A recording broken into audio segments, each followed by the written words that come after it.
네, 해외 진출 도모를 위한 현지 노동시장 정보 인도네시아 편을 맡은 이적입니다. 먼저 인도네시아 개관에 대해서 제가 간략하게 설명을 드리면, 인도네시아는 국토 면적에서 미국이 세계 3위인데 미국보다도 조금 더 넓은 면적에 17,000여 개의 섬으로 이루어진 군도 국가입니다. 동서로는 약 5,000km도 넘는 동남아 내에서는 대국이라고 할 수 있겠습니다.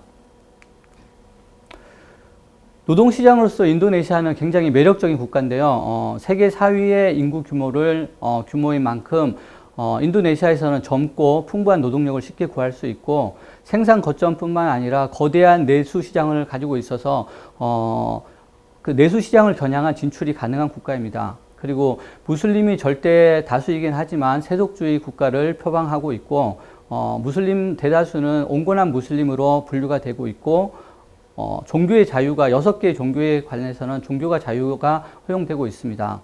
문화적으로는 300개가 넘는 종족으로 구성된 만큼 태생적으로 문화적 다양성을 가지고 있고요. 이러한 특징은 타 문화와 쉽게 절충하고 융합하는 그런 특징을 가지고 있습니다. 정치적으로도 인도네시아는 유일하게 동남아에서 제도등 민주주의를 정착시켰는데요. 대통령부터 시작해서 지자체장까지 전부 국민이 직접 투표하는 방식을 도입했습니다. 네, 다음으로는 경영과 관련하여서 주요한 노동법과 제도에 대해서 살펴보도록 하겠습니다.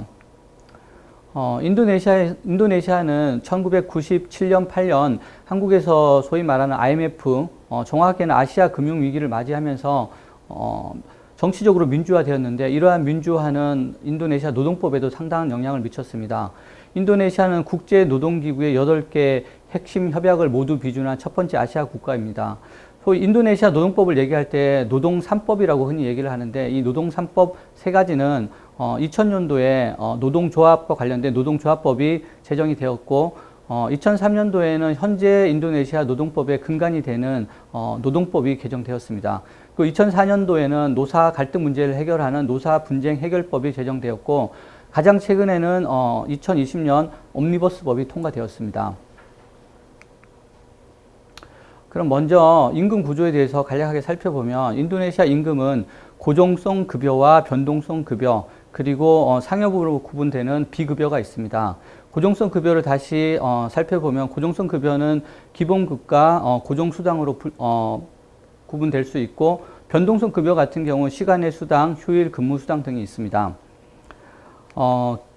인도네시아 임금 구조의 특징은 기본급과 고정수당으로 구성된 경우 기본급이 전체 임금의 75%를 넘어야 된다는 그런 규정이 있는데요. 예를 들어서 근로자의 월급이 100만 원인 경우를 가정해 보면 기본급이 75만 원, 75%인 75만 원 이상으로 책정되어야 된다는 특징이 있습니다. 인도네시아 임금의 특징 중 하나는 수당이 차지하는 비중이 상당히 높다는 것입니다.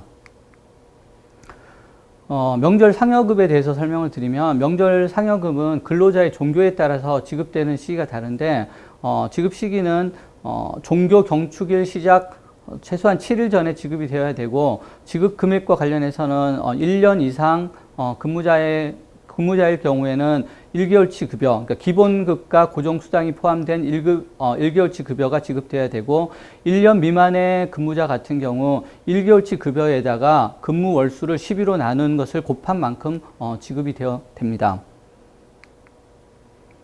다음으로 퇴직급여에 대해서 간략하게 설명을 드리면, 인도네시아에서는 그 해고를 고용관계 종결이라고 얘기를 하는데요.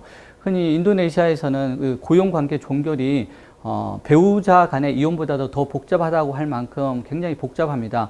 또한 한국과 조금 달리 해고에 따르는 퇴직급여가 상당히 많이 발생하는데, 경영자분들은 이 부분을 잘 준비해야 될 거라고 생각이 됩니다. 퇴직급여에 대해서 살펴보면, 인도네시아 퇴직급여는 퇴직수당, 그리고 금속수당, 보상금으로 이렇게 구성이 됩니다. 퇴직수당 같은 경우에는 8년, 근속기간이 8년 미만 같은 경우 연도에 따라서 조금씩 1개월치 급여가 계속해서 증가하고, 8년 이상 같은 경우 9개월치 급여가 최대로 받게 되고, 근속수당 같은 경우 매 3년마다 1개월치 급여가 증가되는 그런 개념인데요. 근속기간이 24년 이상인 경우 최대 10개월치 급여를 받게 됩니다. 네, 다음으로는 경영자들이 굉장히 민감하게 생각하는 최저임금 제도에 대해서 설명을 드리도록 하겠습니다. 2015년 전까지 인도네시아는 최저임금이 시도 단위의 임금위원회에서 결정을 하고 주지사가 승인하는 상향식 방식으로 최저임금이 결정되었습니다.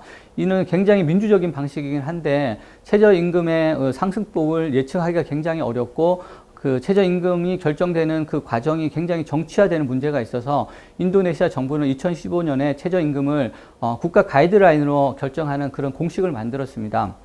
여기에는 핵심적인 최저임금을 계산하는 핵심적인 요소로는 인플레이션과 그 다음에 연 경제 성장률이 있는데요.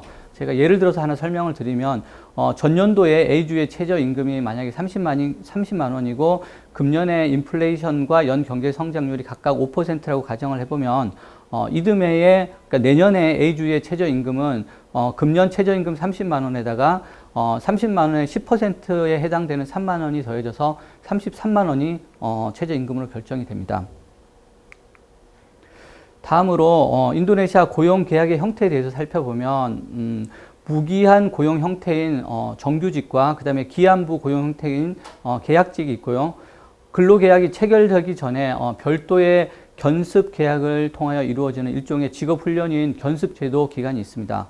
그 외에도 회사의 업무 일부를 다른 회사에 일임하는 외주계약, 흔히 말해서 아웃소싱이라는 외주계약이 있습니다.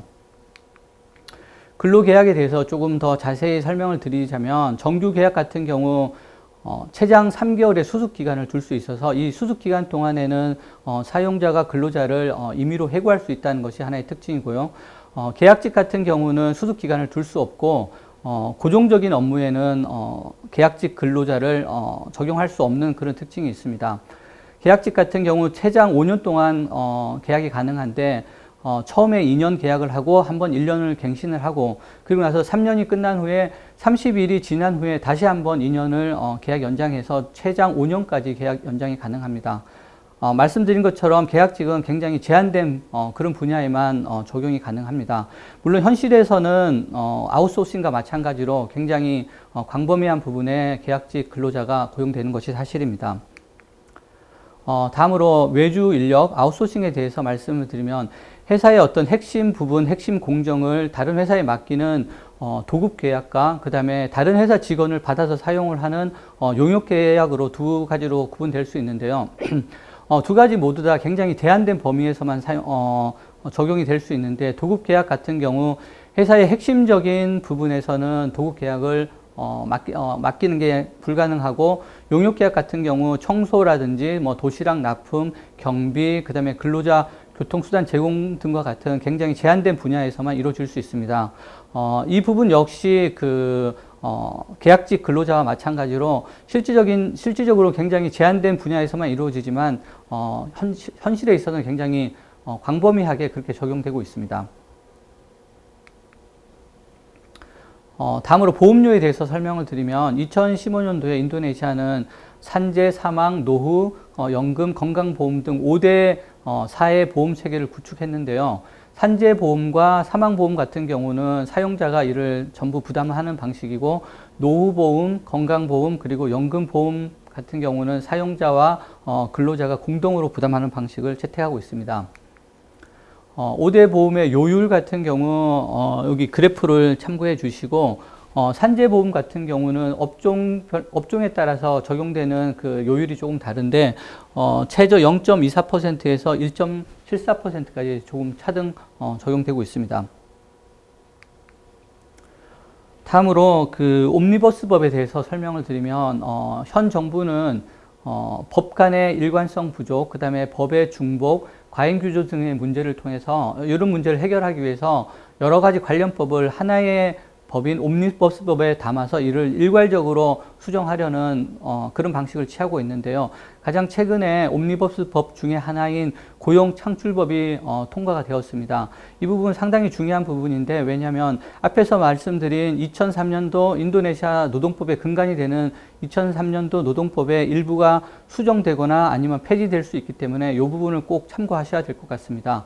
현재 인터넷에 개정된 옴니버스법에 대해서 정리가 되어 있긴 한데 부분 아직 공식적으로 확인된 부분이 아니기 때문에 이 강의에서는 제가 언급하진 않겠습니다.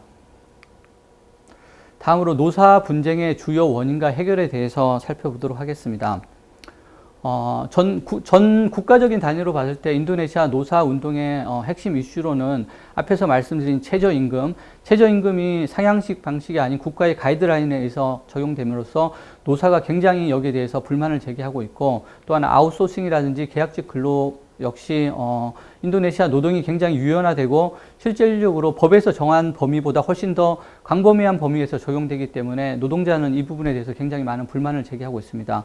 노동법원 같은 경우도 역시 노동법에서 정해지는 어떤 그 결정이 주로 친기업적인 성향이 많다라고 노조는 주장하면서 노동법원의 철폐를 주장하고 있고, 가장 최근에는 코로나19 문제로 인해서 대규모 해고라든지 무급 휴가, 그 다음에 그 명절 상여금이 분할 지급되는 이런 문제가 발생하고 있습니다. 그리고 앞에서 설명드린 것처럼 옴니버스 법이 지금 통과되었는데, 통과가 되고 나서도 인도네시아 노조에서 강력하게 지금 반발하는 시위가 지속되고 있습니다. 다음으로 범위를 조금 좁혀서 회사 단위에서 살펴보면 한국 기업과 관련된 특히 노사 간의 갈등 문제에서 가장 빈번하게 등장하는 문제가 적법하게 직장을 폐쇄하지 않는 문제, 그와 관련해서 경영자가 야반 도주하는 문제, 또 최저임금이 지켜지지 않는 문제, 초과 수당 미지급, 그 다음에 퇴직금 미지급, 임금 체불 등이 가장 빈번하게 발생하는 문제들이라고 할 수 있고요.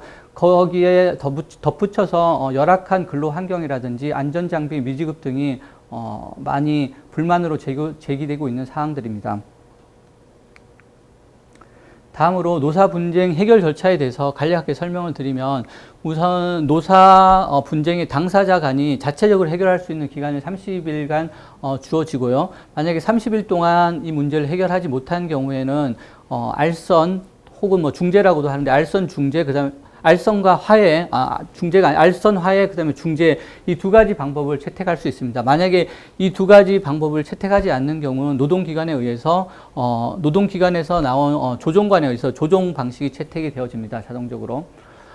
알선 같은 경우 이익 분쟁, 해고 관련 분쟁, 노조 간 분쟁이 알선을 통해서 이루어지고, 이익 분쟁, 노조 간 분쟁 같은 경우 중재를 통해서 해결되는 방식을 채택합니다. 이 방식에 의해서도 해결되지 않는 경우 노동법원에 가서 최종심을 받게 되고, 권리 분쟁이나 해고 관련 분쟁 같은 경우 대법원까지 가서 최종심을 받는 경우도 발생할 수 있습니다.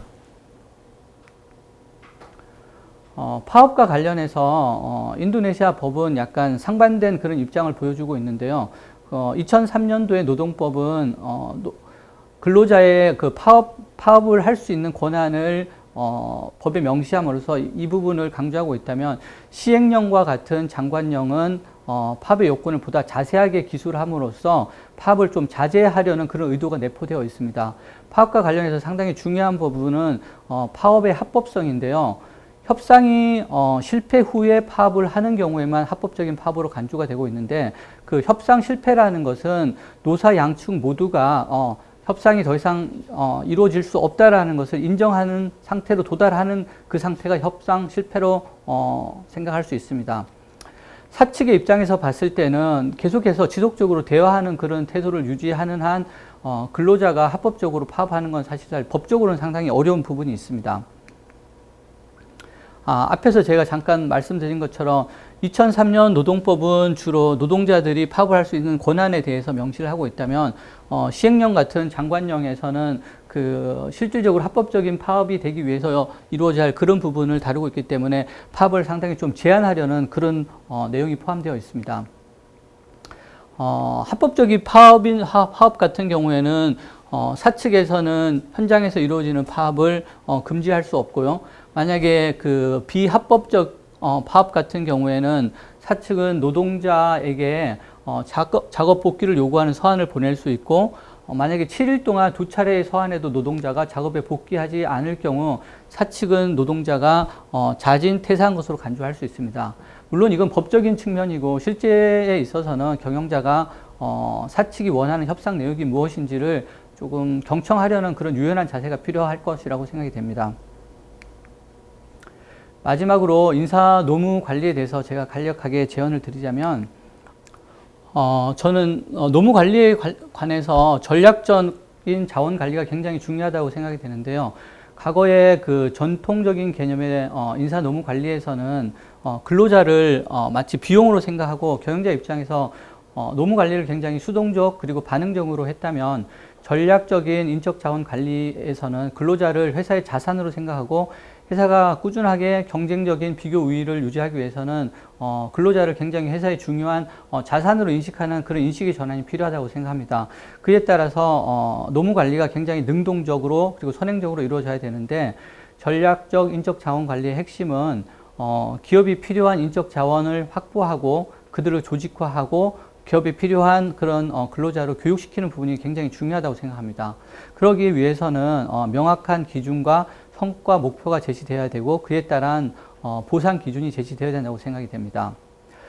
또한 노무 관리에서 저는 현지화가 굉장히 중요하다고 생각이 되는데, 현지화라는 것은 결국 현지화에 맞게, 현지에 맞게, 인도네시아 맞게 노무 관리가 이루어져야 되는데, 이 부분 어떻게 생각하면 너무 당연한 것이라고 생각할 수 있지만 한국인 경영자 입장에서는 현지화에 따른 어떤 시행착오라든지 인식의 전환이 필요하다고 생각이 됩니다. 그렇기 위해서는 현지화에 앞서 글로벌 스탠다드에 따른 노무 관리가 저는 필요하다고 생각하고, 무엇보다도 인도네시아 노동법을 숙지하는 것이 굉장히 중요하다고 생각합니다. 한글로 번역된 굉장히 쉽게 노동법을 접근할 수 있기 때문에 그렇게 어렵지 않다고 생각이 됩니다. 다음으로 시스템을 통한 노무 관리가 굉장히 중요한데, 노무 관리라는 건 결국 인간과 인간 간의 어떤 그런 의사소통의 문제가 가장 핵심이라고 생각이 되는데, 의사소통에는 여러 가지 오해의 문제가 있을 수 있고 의사소통이 잘 되지 않는, 전달되지 않는 문제가 발생할 수 있는데, 이 부분은 특히 사업자와 근로자가 사용하는 언어가 다른 경우 이런 오해의 문제는 더 빈번하고 심각하게 발생할 수 있다고 생각합니다. 따라서 이러한 문제를 줄이고 노무 관리자가 변동이 돼도 이러한 시스템이 계속 작동할 수 있는 시스템을 통한 노무 관리가 필요하다고 생각이 됩니다. 마지막으로 적극적인 소통을 통한 노무 관리가 필요하다고 생각이 되는데, 흔히 말해서 공장에서 이루어지는 어떤 상황에서만 의사소통이 가능한 소위 말하는 공장 말이 아닌 노동자와 정서적으로 서로 의사소통을 할 수 있기 위해서는 적극적인 현지화 학습이 필요하고 그에 따른 인식의 전환, 그리고 적극적인 소통을 하려는 그런 자세가 필요하다고 생각합니다. 이상으로 강의를 마치겠습니다. 감사합니다.